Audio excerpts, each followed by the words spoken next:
Anyway, so welcome back. I'm joined on the long-awaited super podcast, Sonny Webster, Zack George, Leon and John from the Lean Machines. Say hello, everyone. How you doing? Hello. How are you doing? What's happening? Mike's over here. Now so, we asked online for some suggestions for people to ask you questions ahead of Battle Cancer's big event tomorrow. First question, how are you guys feeling for the comp tomorrow? You've seen the workouts now, you know what's coming up. How are you feeling? It's just going to be fun to compete with the boys. It's just going to be a laugh. Yeah. Very different workouts to what we're used to. Yeah, I'm feeling a little bit stressed because obviously I'm the biggest athlete out of all four of us here. So he's got a lot of weight to carry. Normally when I'm on my own, it's hard. But with these three to carry as well, I don't know how I'm going to get through. But it'll be fun all the same. I don't want to run. Are there any workouts? I'm sure there's one workout where you all have to run. You can run all the way around. And there's a carrying one. 50 kilo I'm minimum. not Sonny's dead last. Who's going to carry you?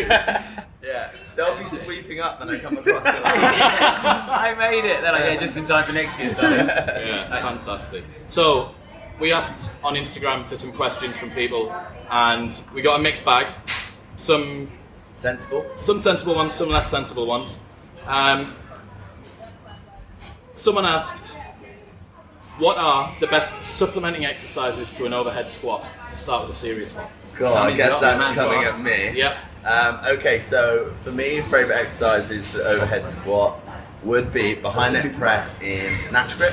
What are you just doing? That's what you'd say. Behind leg press in snatch grip. Obviously, for me, whenever you're trying to improve your overhead squat, I always suggest people there's no shortcuts around it. You've got to practice the actual movement. So for me, actually just work in a range where you can keep a good position for the overhead squat's the most important thing. In terms of other supplement exercises that I like to do would be something like SOTS press, because I find for me that really helps. I know a lot of people struggle with that one. It's not an easy one, but for me, again, practicing that exercise, working on my front rack mobility, I find that really helps me keep my chest up more in the overhead squat, so that's another really good exercise. And finally, if anyone has struggled as well with their ankle mobility, trying to work on actually loosening up the calves and focusing on your range of motion there will also make the overhead squat much easier. Got you. Good luck. Anyone else pick something? No one can really follow that. I mean, that's definitely a definitive answer. We've got a cool one here, Alfie Armstrong. If each of the guys had to take up a sport besides CrossFit or Ollie lifting, what would they choose and why? That's a great question. Mine would be rugby. I played quite a good level already, so in the past. Because you'd walk through fools, is that why? I eat people. You'd be like Pac-Man running down the pitch. Stop eating players! I used to play to a decent level, so mine would be rugby. You're quite good at table tennis as well, though, aren't you? Oh, that'd be a good one. You'd be the biggest table tennis guy ever. Oh, they changed that, table tennis. I would look so odd. You would suddenly make table tennis sexy. Yeah. Aesthetically. I'd be the poster boy. You'd be the Rafa Nadal. Table I wouldn't wear a shirt, topless. Table tennis.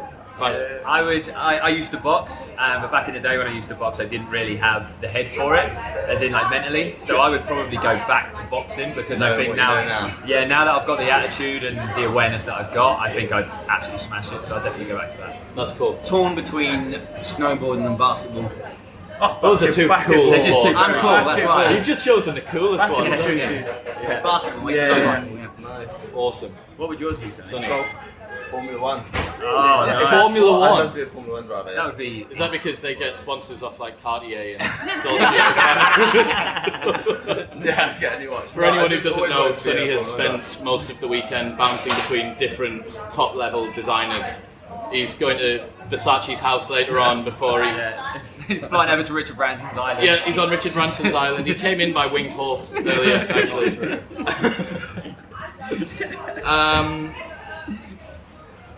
Why does Sonny, with impeccable timing and coordination in lifting, suck so bad at double unders? Great question.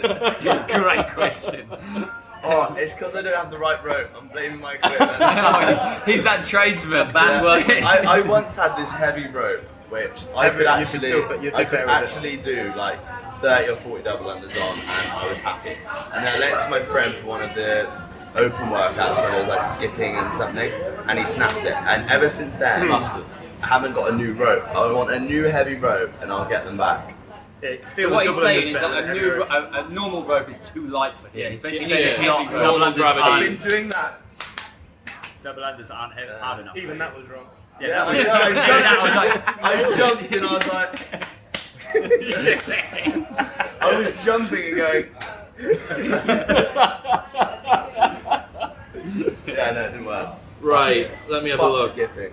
I'm not really too sure. M Jordan 93. I don't know if this is a question or not. Moaning girlfriends that don't understand why you do what you do. I thought that was a good I don't really one. understand if that's a question.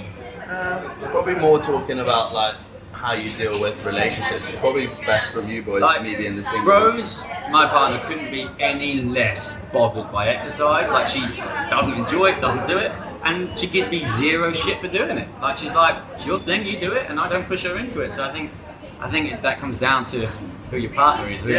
Yeah. For sure. The thing is, my relationship's slightly different. Obviously, with my wife, she's in the social media world and fitness world as well, so it's a little bit easier for her to understand.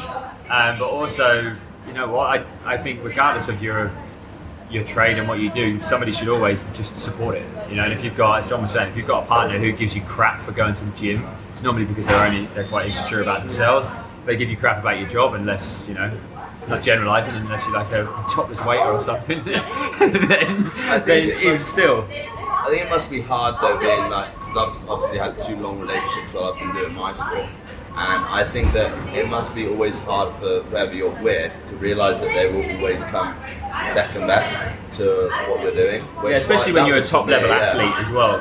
And that must be difficult to sort of deal with. But I think, like you said, having someone that supports and understands your commitment to what you Zach, do. it must be interesting for you because you're in a relationship with 2 like He's in top level athletes in it, right? Like there's yourself and your missus does she's a 400 meter hurdles. Yeah, so she understands like what it takes to kind of be the top of your sport. So for me, it's pretty comfortable situation. So Do you ever find that she's giving you shit for bitching out on like, I don't want to get up no, today, I we don't went want to do track whatever? and she Better kills out. me at track. Obviously, yeah. She runs 400 meter hurdles quicker than I do it flat without any hurdles. Wow. I did Which tell is- you the next day, I said, if you do sprints tomorrow after workout, you're done, you'll pull your hamstring. Yeah, and then I went track with her first time. So obviously I'm super competitive. She was killing me, but then these old boys, probably about 50 years old, and like they were keeping up with me. I was like, flipping out, this is not on. Yeah. And then third sprint, tried to beat them, pulled my hamstring. So I had to stop, and they finished like 7 more rounds. I just had to go sit there and sulk it. So, but Foam yeah, rolling in the corner. yeah, she trains just as much as I do, so yeah, it's pretty easy for me. We both understand what it takes. How do you personally attack a new PR?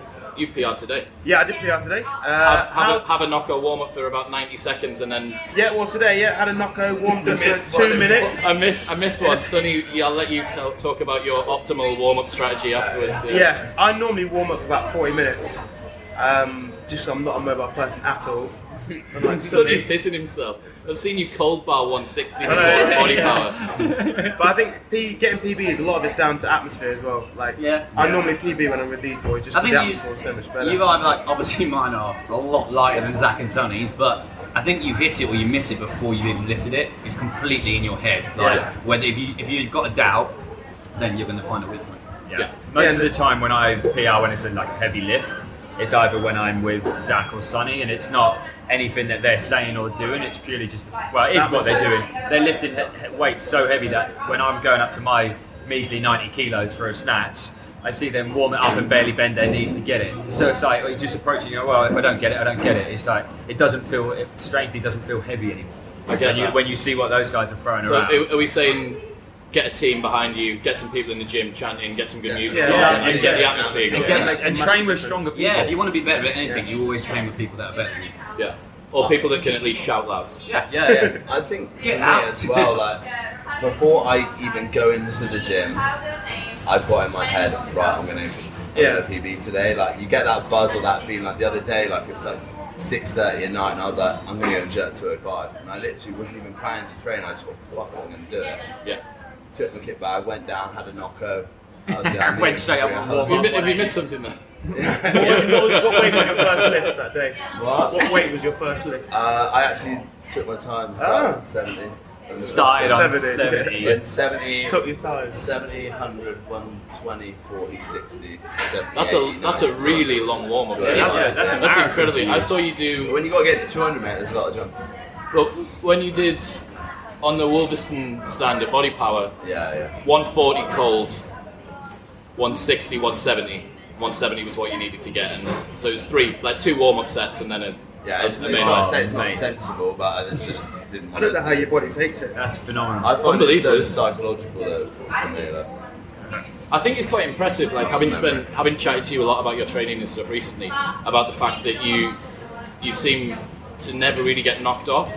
There's a lot of guys that I know in the gym who a little bit tired, a little bit flu, a little bit hungover, but you're like got through a nuclear war, had half an hour's sleep, been shot. Like shot and come in and snatch that. I've been out at regionals with Sonny, one of the heaviest nights of my life. I was so ill the next day, and I don't really get hangovers. I don't know if he was still drunk. He had a Red Bull and went and snatched 140 straight away. Yeah, John doesn't like really worry too much about hangovers. We were actually in the cab, and he starts talking to the camera and goes, "Leon, you're going to have to do it today. I can't." He was in a bad place. Spent most of the day with his hands on his knees. And Sonny just turns up, puts his Louis V Sonny's on, bangs out 150 kilo snacks. Just get the Dolce & Gabbana's out, pull them up, make sure that that's sufficiently done. Fine. Straight in. Right, so can powerlifting help weightlifting? I'm not commenting on this. No, I personally don't really like powerlifting. Especially not a lot of bench pressing for heavy overhead work. I think the only way you can get away with benching in weightlifting is if you have a good range of motion. Like for me, I almost hyperextend with most of my joints. So for me, actually doing bench press, for example, will help me obviously gain stabilize. But most people have got the opposite problem, right? It's like most people can't get overhead, so you don't need to tighten that up. I've got the same, Sonny. If you're doing low bar squats and going only halfway down, then I don't think that's going to carry over particularly well. Powerlifters up and down the country. To weightlifting, personally. Deadlift, obviously, strengthening the posterior chains. It'll build a base level strength. I was going to say the one thing that I think would benefit. It's not exactly the same sort of something the same, but the one thing it would do is you would stop worrying about heavy weights. Moving big heavy weights is never going to become an issue, and it's like when you can deadlift 280. Yeah, you're not really going to worry about doing a clean. But you'd be surprised how many people can deadlift 280 but would get nowhere near 100 kilo clean because they haven't got the mobility. I also think though is that's going to be age dependent. But typically, the longer you've been in a sport of powerlifting, I presume the tighter you're going to get. So if you're 18 and you've been in powerlifting for 2 years, you're probably going to have a decent crossover into CrossFit or weightlifting. If you're 40 and you've been powerlifting for the last 30 years, the chance of you getting to the bottom of a snatch with speed is going to be. It also depends as well, like what type of powerlifting you're doing. If you're doing equipped powerlifting, or if you're using the powerlifting movements and such, and using them as a full range, of course that's going to help you get better at weightlifting, because that's essentially what you spend. The better you get at weightlifting, half your time doing. I spend my life doing squats and pulls. But I wouldn't say it's like essential. Got you. My moustache doesn't connect in the middle. What assistance exercises help you the most to avoid this? Is it true that if you shave, like it grows back?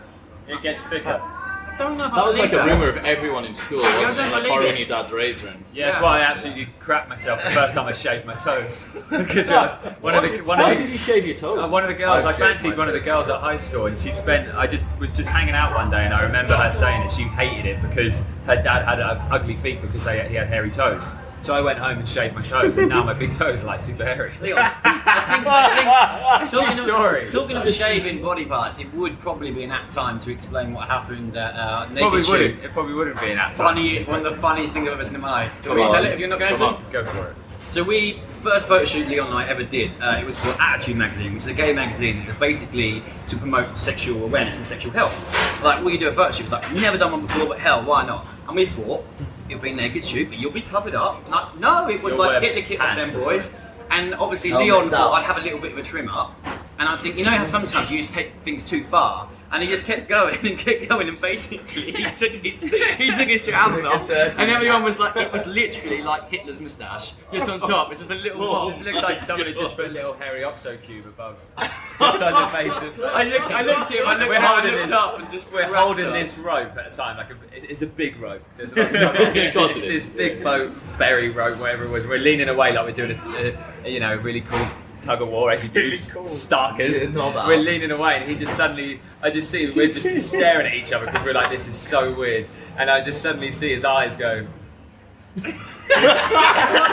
he just looks down, and it just got a little carried away. That's why I tell the kids. Kept going in on the edges. How long ago was that? That was years back. 4 years ago now. So has it grown back? Yeah, it's growing back now. Is it thicker? Yeah, it's thicker. Mercifully around the outside, and you've got this really short bit in the middle. In the middle, it's just like a bald stamp. It just hasn't been growing. It's brilliant. Oh my god. So funny. Yeah. Is it too late to start weightlifting at 18 years old? A lot of people have been asking this recently. Depends what the goal is, though, I guess. Do you think that this level is do they wanna a get to? do you think that this is a byproduct of the fact that a lot of people that are good at the Discovering sport it do later. it young?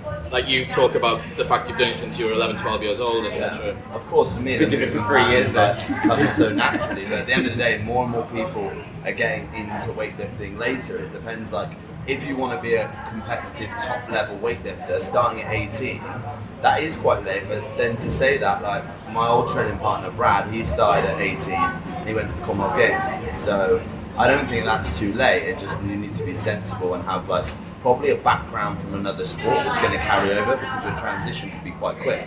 I It's started like Zach's, you know, like, for example, Zach's numbers, he's like nearly lifting, you know, what are your two best central pin do? Snatch 125 and clean jet 155. Yeah, which are big numbers, yeah, so 25-65 for someone who's only been lifting 3 years, but obviously he didn't start till how old? I started lifting properly when I was 25. Yeah, So you know what I mean? So he's got, you're 7 years on Zach, so whoever that person is, Yeah, no, it's not too late. got you. What do you weigh at the moment, Zach? 102. Gone up. Yeah. Oh, Since mate, regionals. I just you need to can't go get on lighter. you need to go on a I diet. don't know what it is. Whenever I went, me and Zach, we eat a lot double of food. everything. And when we go out, the first time I went to hang out with Zach in Leicester, it was like, let's go and get some pick and mix. Just had about a Oh. massive Nando's. I said, I'll get this. I love thought I pick was and going to mix. remortgage my house to pay for a pick and mix. Got all the most expensive stuff and just stacked up on it, like weighed more than me. Was it the fudge? Fudge is dead. He went- No, it's the mini eggs. I like Loads of mini eggs. Every time we hang out, no joke, if we say, He John gets says to diabetes. me, if John says to me we're going to Leicester, I make sure, if I don't, I can forget half of my gym kit, but the one thing I will always take is food prep. So I cannot eat with these boys. I just cannot do it. I come back with diabetes. It's phenomenal. Like, how do they do it? We do go ham and donuts. What do you think your calories are on a typical day at the moment? Zach? It's no, it's not as high as what people think. It's 3,300. Lower than mine. Yeah, because I'm just a naturally big guy. If I eat like 4,000 calories, I just put on weight so easily. Yeah. So I eat kind of the minimum I can to still perform well. Which is roughly around And that. you are around about maintenance at the moment. Yeah. And then yeah, keep pushing it going. Maintenance. But yeah, I reckon if I wanted to be a full-time bodybuilder, it wouldn't be that hard for me. I don't think. No. Up my calories like. How do you 6,000. find it getting lean? Can you lean out if needs be? Yeah, my body fat percentage is around 11. But I can You're put the on weight same as and me though, you're like soft, like no matter how much muscle you get, it's soft. Like, Oh, he's taking offence to this, look. It's really? your abs are like soft. yeah. Imagine if the whole thing just comes back and Sonny's got a black eye. Zach's just sat there like. Yeah, so I eat like the minimum I can to still perform well to try and keep my weight Is down. that mostly clean stuff? In fact, we've got a question in here. How often do you guys cheat on your diet? How strict are you guys with sort of clean food? How often do you diet on your cheat? Well, like, Me and Leon, we don't believe in like cheat meals or anything like that. Like, there's nothing that's off limits that you can't have, because it just creates a negative relationship with food. Like, if you coach someone, you say, look, you can't have chocolate ever again. I agree. At some point, they're going to have chocolate. They're going to cave in, and then they're going to have this negative loop where they feel bad about it or ruin my diet. We just say, look, let's stick to our calories. 80% of your foods come from real good food. 20% of the time, you can have some of that other stuff, because it's going to stop you binging on it, and it just keeps people in order. And that's how, sure, you don't get super lean like you would if you were being a bodybuilder, but my clients and 90% of people out there aren't trying to step on stage. So why not take the longer approach, which is sustainable, and you can still have a fun I think the sustainable point is It's exactly such that. a good thing. And strategizing as well. One of the biggest things we do with our clients is educate them about how to negotiate with their calories. A lot of people turn around and go, well, I've got to eat 2,000 calories a day, I've got to have it in 5 little Tupperware boxes over the day, it's got to be even this, even that. And I'm like, if you're going to go out for a meal with your missus and you're going to go to the cinema, you know that that's going to happen 9 times, unless you're really spontaneous. You're normally going to know your plan for the evening. Yeah. Just bring your calories back a little bit throughout the day and allow for them in the evening. Also, life's It's too a lot short, more. isn't it? Like, to- Yeah, it's not all done I mean, over one this day. is either. coming from Mr. YOLO himself, isn't it? Like, I'm not sure you've got a representative fitness sample of. I'm just what going a to typical- Ibiza for the day. And also as well, it's like, I think my it's... macros. Yeah, they make these really nice macaroons over there. I fancy a macaroon in I'll Ibiza. see you in a few hours. But I think also as well, it's a really important point to say that especially with dieting, getting lean, and performance driven, whatever it is when it comes to calories, it's not done or ruined in one day. You know, it's such. Unless you eat with me or Zach. Yeah, unless you eat with Zach. We can do a lot of damage in a day.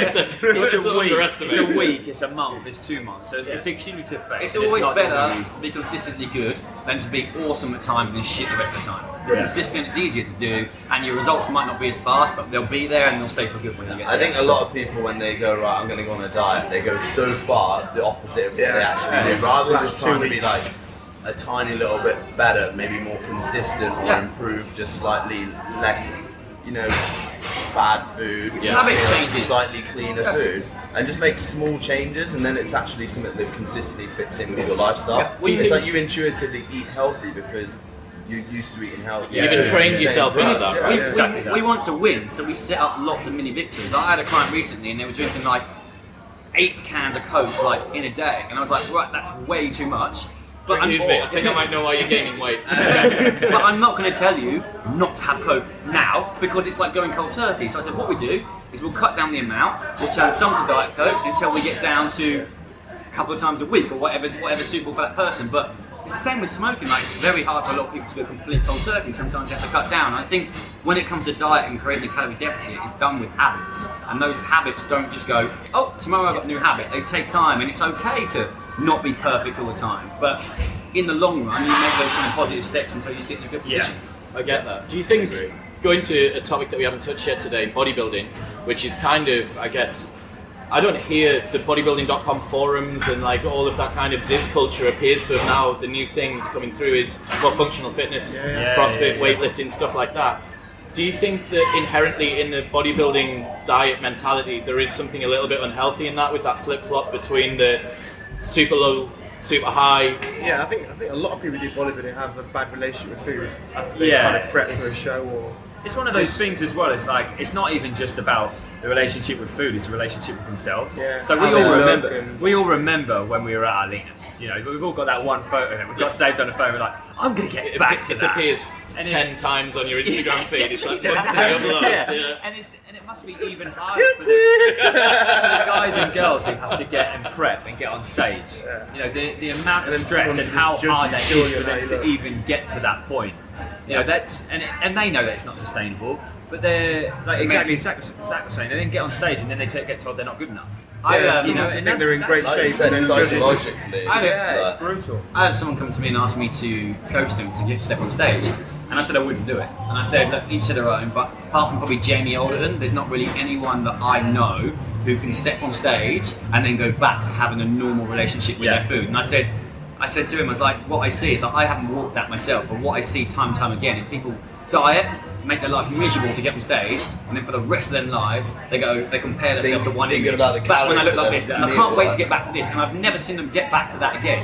Yeah. Why? Because you're starving yourself. It's not sustainable. It's not a normal thing to do. It's not healthy. Like, me and Leon did a video a while back, like, everyone had their opinions on Tess, on who was the obese woman on the front of Cosmo. Yeah, And I was like, Tess Halliday. I was like, that's extreme. That's an extreme. But we now so conditioned to see people kind of steroid up to the max on front of things, and that also isn't healthy. But it's become the normal to us. So I think we have to kind of question stuff more than we can't just judge a book by its cover, and that's what everything social media is now. It's judge a book by its cover, and that's why people are unhappy. I think that's definitely one of the reasons why CrossFit is, the uptake of CrossFit can sometimes be a little bit slower, is that people don't like to do stuff that they suck at. Yeah. And the barriers to entry of doing a sport where there's so many very difficult, like, perfect example, you've spent your entire athletic career, Sonny, doing 2 lifts.